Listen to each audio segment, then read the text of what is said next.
Okay, good morning class. Today we are going to start with a new chapter from civics, that is what is democracy and why democracy. So what is democracy? You all know what is democracy because we have learned this in 7th, 8th and all. Democracy means it's a form of government where rulers are elected by the people. Okay, the rulers are elected by the people. So that is known as democracy. In history, we have learned about the French Revolution, right? In that, you have seen how the monarchs were there. They are not elected by the people and all. So here in democracy, it's a government where we are selecting our rulers. Okay. Now, why we need democracy? What is the importance of democracy in a country? Okay, that's the thing what we are going to learn in this chapter. Like what is democracy and why democracy. Okay. So now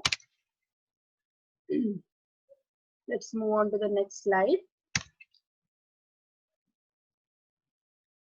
Okay, so this is just actually it's about the previous chapter, but that chapter you're not having in your what is it, syllabus.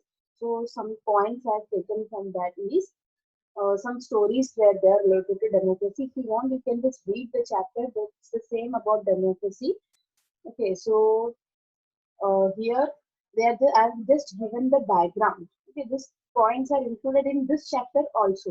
That what is the difference between democratic and non-democratic, and in this chapter we are going to learn about the features, and then we will distinguish how what is the arguments against democracy and arguments in favor of democracy, and why we need democracy, and what is democracy. Democracy is the most prevalent form of government, and it's expanding more countries. Okay, sorry, the spelling is little bit wrong, so sorry for that.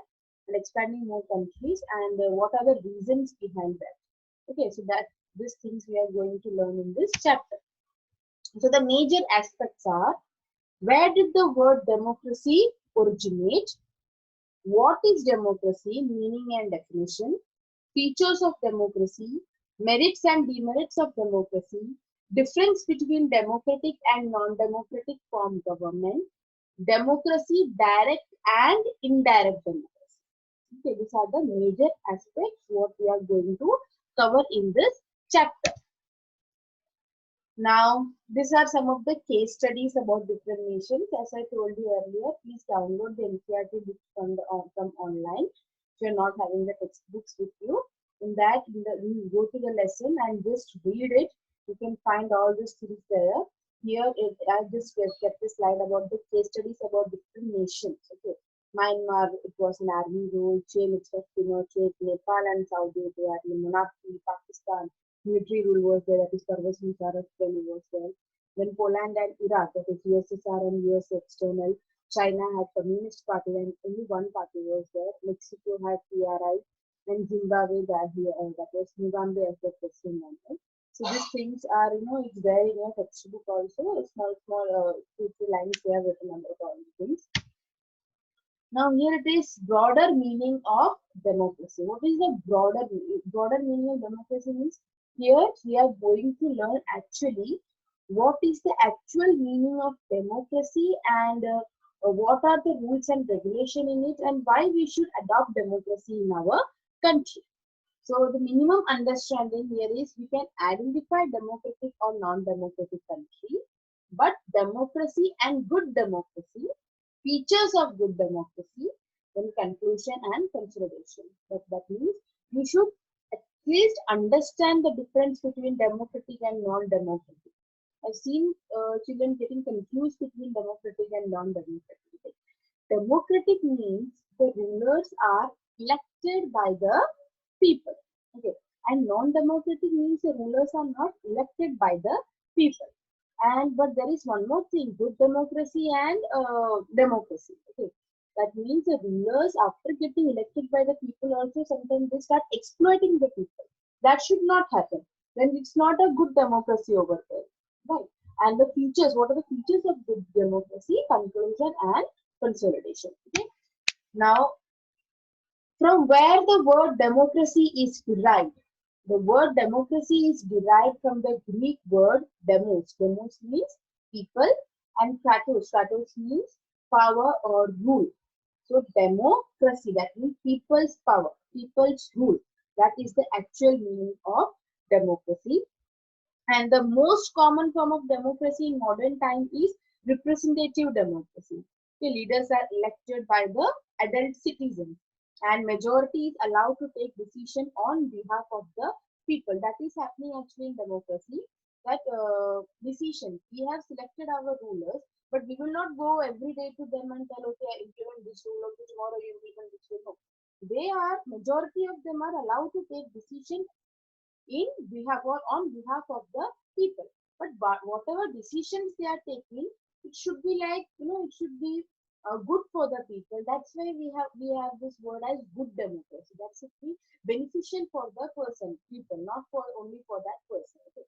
So that is the broader meaning of democracy. And the other thing is actually why this representative democracy is necessary, because in modern democracy, we have such large number of citizens. Okay, so it is not possible for all of us to sit together and take the decision collectively. It's not possible for us, right? So what happens is a ruler is elected. That person will talk on behalf of us. He should be a good ruler. He should understand the feelings, the needs of the people, the majority of people, the normal citizens, and according to that he has to take the decision. And second thing is, even if possible, the citizens do not have the time, the desire or the skills to take part in all the decision. All the citizens together, if it is possible, also we can't, they don't have that much what we say skill or to take part in all the decisions. So the representative democracy is necessary. We have to select one ruler, and he will be taking the rules and regulations according to according to the what we say wellness of the public. Okay, that's why representative democracy is necessary. So here you can see the meaning of democracy. That democracy is form of government in which the rulers are elected by the people. Okay. Who are the rulers? What kind of election? Who are the people? And what kind of form of government? Okay. See, here is a small what we say definition written by Abraham Lincoln. He has said that democracy is a government of the people, by the people, and for the people. This definition is well known to everyone, right? That democracy is what? It's a government of the people. It's a government of the people. And it is by the people, because we are electing the representatives. And it is for the people. Why we are electing the representatives? Why we are giving vote to them?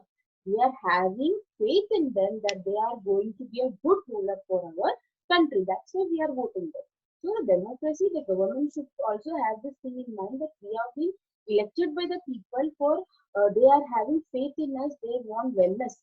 They know that we will be ruling. What to say? We will be having justified ruling, and we will be not doing any type of exploitation. That faith they have. That's why they have elected us. So that thing, the government, the representatives should also keep in mind. Okay. Features of democracy. So in features of democracy, you can see I have sort out some points. In a democracy, the final decision-making power must rest with those who elected by the people. The democracy must be based on a free and fair election. What does the meaning of free and fair election means? Of course, for election, we don't have to pay. That means today is a voting day. So whenever you go to the booth, you have to give 50 rupees, then only you will be allowed to vote. No, that should not be there. The election should be free and it should be fair. There should not be any kind of malpractices done during the election. In this, in 9th standard, you are having a chapter named as electoral politics also. In that chapter, you will be knowing more rules and regulations in voting and what is election commission, how vote is cast, and what are the other things before it, and all this. We will be doing a small mock election also at school. So you will come to know the election process properly. So that is free and fair election, where those currently in power have a fair chance of losing also. Yes, of course, it does not mean that we have selected a person and he will be ruling for 5 years, and the next 5 years also he is only going to rule, or he is only going to be the representative ruler. That is not sure. This 5 years If he has done good things for the public, then only in the next 5 years that person will be selected by the public. So in free and fair election, one more advantage is there. It's not that the representative or the ruler will be there for every 5 years. No. If he is not showcasing him properly, if he is not doing anything good for the public, then in the next election he will be not selected by the people. There will be some other person. So there is a fair chance of losing also. In a democracy, each adult citizen must have one vote and each vote must have one value. That is very much necessary. Each adult citizen, because we know now it is the age of 18 years. After 18 years, you are having the right to vote. And you should have one vote and each vote should have one value. That means in voters list and all, it should not be that, some names are repeating or one person is allowed to tell you how many votes he can give. That should not be there. It should be one person, one vote and one value. Okay. Next is a democratic government rules within limits set by constitutional law and citizens' right. So what they're telling is a democratic government. How should a democratic government rule? It should rule within the limits what is set by the constitutional law and citizens' right. We know what is constitution. A democratic country is having their own constitution. Constitution means it's there the rules and regulations of our country, what all type of rights are given to the citizens. All those things you can find in constitution, and a constitution is there in each and every democratic country. About constitution also you will be having it in the next chapter. In your chapter 3, it's constitutional design. In that it's written that a set of written rules that are accepted by people of a country, that is known as constitution. So the democratic government should always rule according to the constitutional law and citizens' right. Okay. Next is the opposition parties are allowed to function freely before and after the election. For example, the election took place. So, for example, A party has won the election.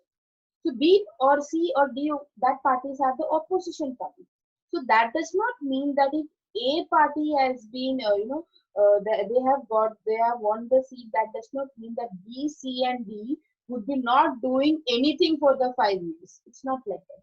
They are open to do their functions. Whatever things they want to do for public, yes, of course they can do. It's not that whatever the ruling party is doing and the other party has to just sit quietly and just listen or just undergo all the activities under them, and then they will be only allowed to do some practices or do some function if they win the election. It's not like that.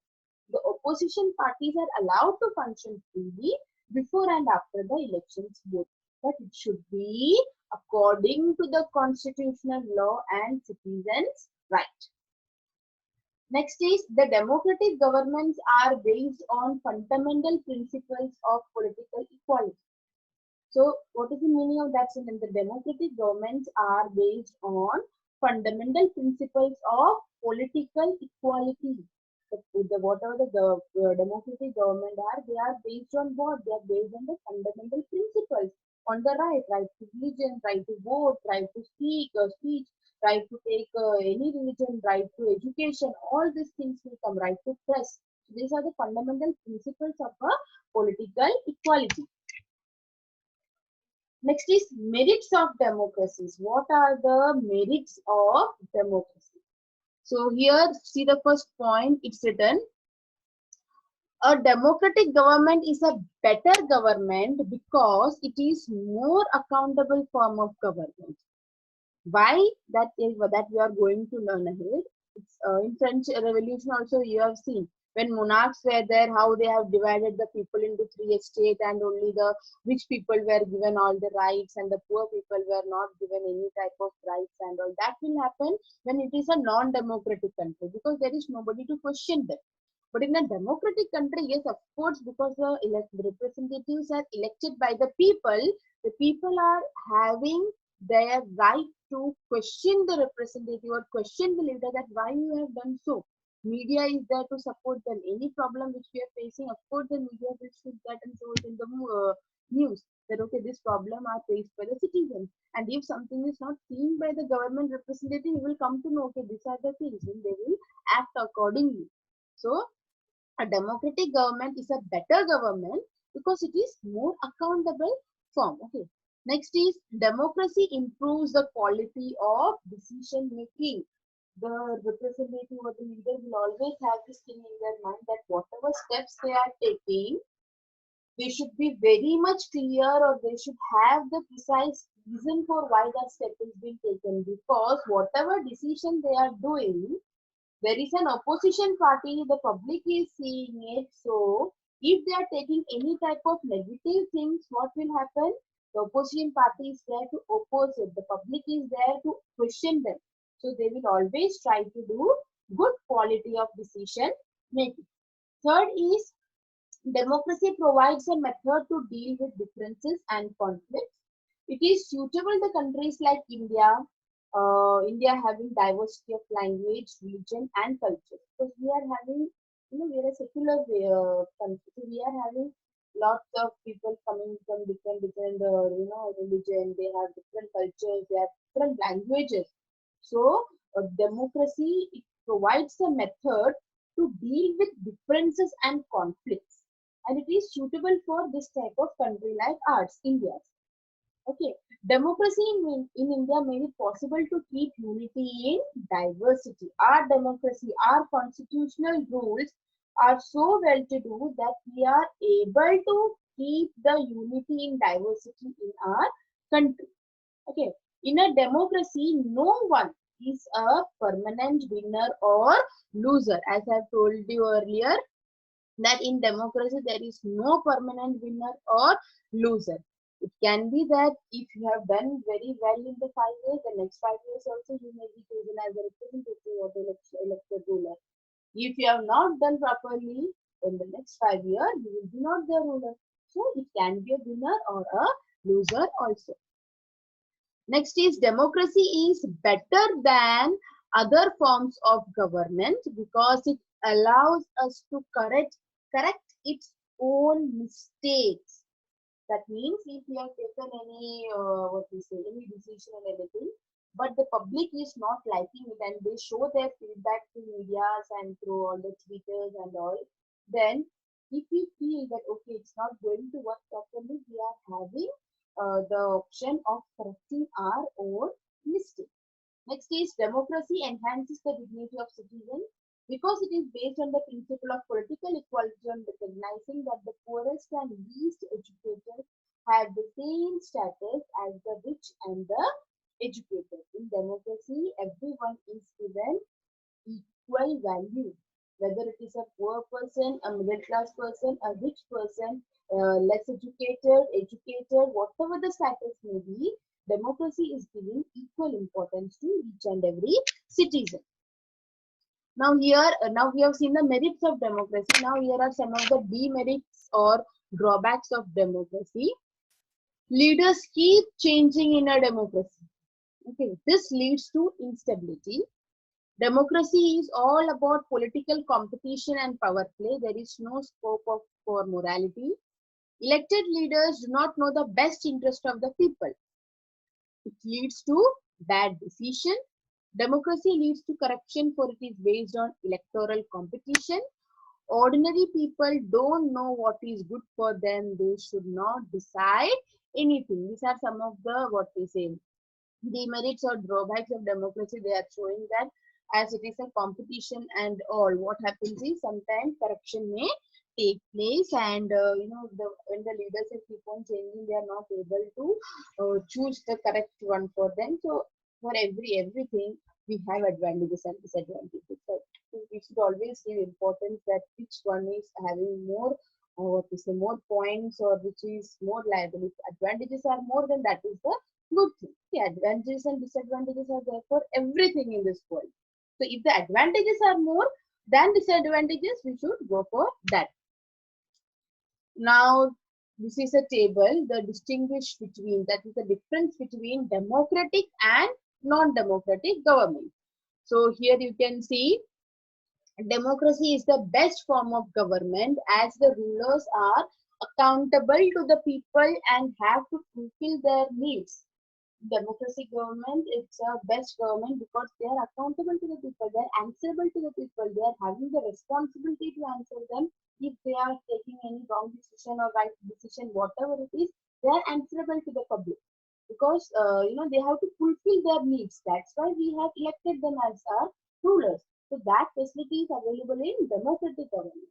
But in non-democratic government, the rulers are not accountable to the people and their needs. As they are not elected by the people, they do as they wish. Whether it is good for the public or not, that they will not see. They will just have, their own profit-based decisions and all. So they are not accountable to the people, and they are not having the responsibility to fulfill their needs. That is the main difference between democratic and non-democratic government. Now this is the comparison which we have done here. Democratic and non-democratic. In democratic government, people elect their rulers and have right in decision making. In non-democratic, people do not elect. Sorry, here again there is a spelling error, so please pardon me. People do not elect their rulers and have no right in decision making. The parliament is a separate body and has no interference of army. And here in non-democratic, the parliament cannot pass a law about the army without the consent of the chief of the army. This was a problem in Pakistan when Musharraf was there. He said that his country is having democratic rule, but it was totally based on the army rule. And the army rule means strict punishments and everywhere, strict rules and all. If you're not doing this, you're directly killed and all those types of strict things. So he said that he was having a democratic country, but that was not a democratic country. That was totally based on army based. Okay, so we cannot question them. They don't have any responsibilities and all, and we cannot pass also any law about the army without the consent of the chief. Okay. Again, here some points in democratic. Any citizens can aspire to contest election for any post irrespective of his or her caste, religion, socio-economic and educational background, which means the right of vote is available to all citizens. See, we can stand as a representative also in an election. We can go and vote any representative we want. It's not that if you are a Hindu, you will only vote on Hindu. If you are a Marathi, you will only vote for a Marathi. If you are, what we say, educated, you have degree, you are postgraduate and all, then you will only vote for them. No, it's not like that. No differences, no caste, no religion, no socio-economic, no education background, nothing. We can also contest as a representative if we want to, what we say, if you are, you want to do any social activity, you like to, do some good thing for people, you can of course be as a representative and stand for election. And when voting also, you can vote anybody whom you feel as a proper ruler or a proper representative whom you will feel will be able to lead you or will be able to rule in the country or a state properly. In non-democratic, the citizens of the country have no right to vote. There is no right of vote given to them. The chief of the army and those people, they will elect their own people from the army group and all, whoever they like. So they don't ask for your consent or they don't ask you for vote. So only they don't have any responsibility also because you are not voting. You are not electing them. That is the main difference between the democratic and non-democratic. Next is democracy is based on consultation, and in democratic government, people enjoy the right of discussion. And in non-democratic government is based on dictatorship and the ruler does what he wishes. There are free and fair elections. Elections offer a choice and fair opportunity to the people to change the current rulers. And in a democratic government, elections are either not held, and if held, they are not fair enough, rather they are imposing. That means in democratic, the people are having they enjoy the right of discussion. We are having free and fair election. We can choose anybody. We are having the opportunity to change the current ruler if the ruler is not proper. We are given the opportunity. But in a democratic government, non-democratic government, it's a dictatorship. Whatever the ruler wants to do, he is doing according to his wish. So there is no fair election or nothing is going on there. So that is the main difference what you can feel in democratic and non-democratic. Then uh, another thing is there is a freedom of expression and people enjoy their fundamental rights in democratic government. And the example given is our country, that is India. And in non-democratic, there is no freedom of expression and people do not enjoy their fundamental rights. An example is given here, Saudi Arabia and Zimbabwe, where non-democracy is there. That means this side in democratic government, we are having the freedom of expression and we are able to enjoy our fundamental right. But in non-democratic government, we are not given the freedom of expression. The right is not given. The fundamental rights are not the right to change their religion, right to speech, right to press, right to get education, and that things are not there in non-democratic. That is the main one more thing we are choosing. That is the importance why democracy is to be there. Okay. Now here we are having two types of democracy, direct and indirect, direct democracy, indirect democracy and all those things are there. But from here, from this slide, we will be doing in our next lecture. Okay, so now let me just revise. Okay. Some questions also I want to give you about democracy. Please note it down that why democracy is very much important for a country and according to what rules the democracy works. Okay, that is one question. Second question, what are the what we say merits and demerits of democracy? What points should we keep in democracy and non-democracy both? That is one question. And the next question is, what are the rights which is given to a citizen in a democratic government? So these are the three questions which I am giving to you. So what you have to do is, as I told you, to download the NCERT textbook, go through the lesson properly till the topic we have covered now. From direct and indirect, we will be doing it tomorrow. So here we will see what we say, just read the paragraphs, just go through the cases of Zimbabwe, Saudi Arabia and Pakistan and all, what were the problems they were facing, and then go through what we say, this democracy's importance and why it is compulsory for having a constitution when it is a democratic country and all.